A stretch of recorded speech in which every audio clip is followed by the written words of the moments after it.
Mga protestante, kung dati tinuturo nila kasalanan yung contraception eh. Noong 1929, tinanggal nila yan, hindi na kasalanan ng contraception. Ang church, Catholic Church, nag-decide no. No, it is a sin against God. Tapos ang mga protestante, sabi nila kung okay ang abortion, okay sa inyo. Parang conscience lang. Sabi ng Catholic, no. Abortion is a mortal sin. No, kaya ayun po yung hierarchy.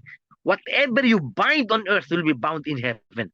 Ayun po yung gift of authority and apostolic succession na binigay ni Jesus sa kanyang simbahan.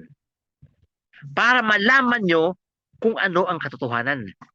Pinramis niya, I will send the Holy Spirit to lead you into all the truth. All the truth. Hindi lang some.